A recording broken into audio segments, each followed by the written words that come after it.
সকাল থেকে সন্ধে পর্যন্ত চলল অভিযান। প্রথমে বুলডোজার দিয়ে গুঁড়িয়ে দেওয়া হলো অভিষেক বন্দ্যোপাধ্যায়ের সংসদ কার্যালয়ের এক একটি করে অংশ। তারপর অফিস থেকে জিনিস বাজেয়াপ্ত করতে আনা হলো একের পর এক ট্রাক।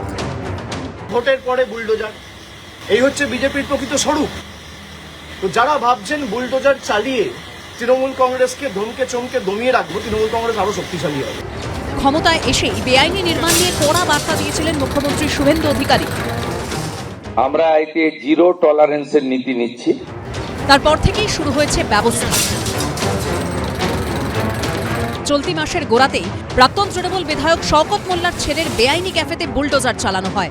মাতলা নদীর চর বুঝিয়ে প্রায় 7.5 একর জমির ওপর অরণ্যের কূলে নামের ওই ক্যাফেটি বানিয়েছিলেন শওকত মোল্লার ছেলে ইমরান মোল্লা। বুলডোজার চালিয়ে গুঁড়িয়ে দেওয়া হয় ওই বেআইনি নির্মাণ।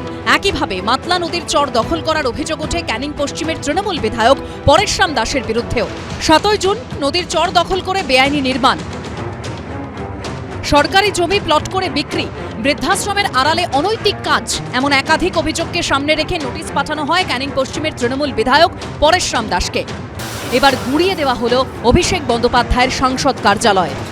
পশ্চিমবঙ্গে এখন আইনের শাসন, শাসকের আইনের দিন শেষ হয়ে গেছে। তো আইনের শাসনে কোনো বেআইনি বিষয় থাকলে সেটা নিশ্চয়ই আইনের যেরকম প্রভিশন আছে সেটাই হবে। সব মিলিয়ে তৃণমূলের অস্বস্তি বেড়েই চলেছে। পার্থপ্রতিম ঘোষ ও ঐশী মুখোপাধ্যায়ের রিপোর্ট, এবিপি আনন্দ। ক্ষমতায় এসেই বাংলাদেশ সীমান্তে অনুপ্রবেশ ঠেকাতে তৎপর হয়েছে রাজ্য সরকার। কাঁটাতারের বেড়া বসাতে বিএসএফকে দেওয়া শুরু হয়েছে জমি। আর এই পরিস্থিতিতে এদিন রাজ্যে এসে শনিবার সীমান্ত সমস্যা নিয়ে উচ্চ পর্যায়ের বৈঠক করলেন কেন্দ্রীয় স্বরাষ্ট্রমন্ত্রী অমিত শাহ। কিন্তু শুধুই কি সীমান্তে অনুপ্রবেশ সমস্যা? গোয়েন্দাদের কপালে ভাঁজ পড়েছে টেরর ফান্ডিং নিয়েও। সম্প্রতি জঙ্গি কার্যকলাপে মদত ও জাল নথিচক্রের তদন্তে কলকাতা, 2 চব্বিশ পরগনা, মুর্শিদাবাদ, উত্তরপ্রদেশের সাহারানপুর সহ দেশের 13 জায়গায় ইডি এবং উত্তরপ্রদেশের এটিএস এর তল্লাশির পর সেই চিন্তা আরও বেড়েছে। দেখা যাচ্ছে কখনো সিন্ডিকেট চক্রের সঙ্গে যুক্ত এনজিওতে 20 কোটি টাকা ঢুকেছে, আবার কোথাও তল্লাশিতে উদ্ধার হচ্ছে নগদ লক্ষ লক্ষ টাকা, সোনার কয়েন। এই আবহেই প্রশ্ন উঠতে শুরু করেছে, বিপুল অঙ্কের এই টাকাই ঘুরপথে কোনোভাবে জঙ্গি কার্যকলাপে ব্যবহার হচ্ছে না তো? এটা ব্যাপক রয়েছে।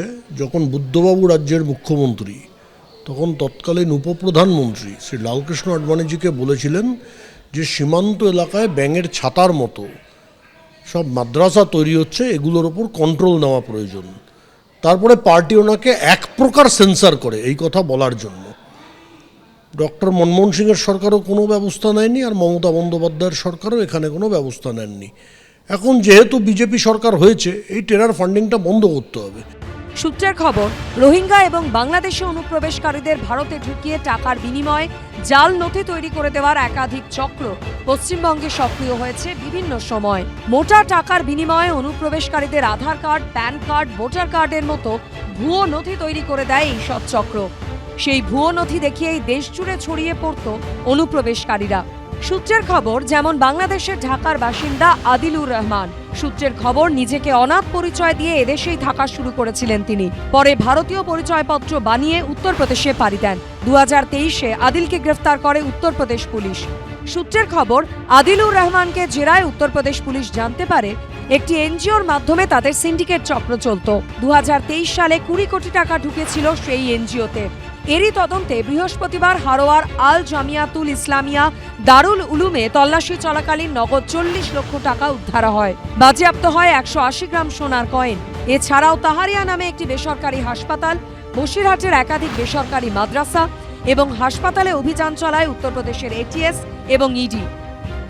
আগ্রাগড় বিস্ফোরণের প্রমাণ বিভিন্ন জায়গায় দেখা গেছে। মুর্শিদাবাদের স্লিপার সেলগুলো তৈরি হয়েছে, তারা আল কায়দার হয়ে কাজ করে, বাংলাদেশের বিভিন্ন সংগঠন তাদের হয়ে কাজ করে। এমনকি বাংলাদেশি নাগরিক গ্রেপ্তার পর্যন্ত হয়েছে, খাগড়াগড়ে কনভিকশন পর্যন্ত হয়েছে তাদের। স্বাভাবিকভাবেই বর্তমান পশ্চিমবঙ্গ সরকার নজর দেবে, টেরর ফান্ডিং বন্ধ হবে এবং টেরর ফান্ডিংয়ের যে রুট, সেই রুটটাকেও যাতে বন্ধ করা যায় তার ব্যবস্থাও ভারত সরকার নিশ্চয়ই করবেন। অতীতে পাকিস্তানি এবং বাংলাদেশের জঙ্গি গোষ্ঠীরা সীমান্ত পেরিয়ে ভারতে অনুপ্রবেশের চেষ্টা করেছে। খাস পাকিস্তানি যুবক গ্রেফতার হয়েছে। তারও আগে সামনে এসেছিল জঙ্গি গোষ্ঠী জামাতুল মুজাহিদিনের খাগড়াগড় মডিউল। তৈরি হয়েছিল বিস্ফোরক তৈরির গবেষণাগার। ভারতের বিরুদ্ধে ফের নতুন কোনো ছক কষছে না তো জঙ্গি গোষ্ঠীগুলো?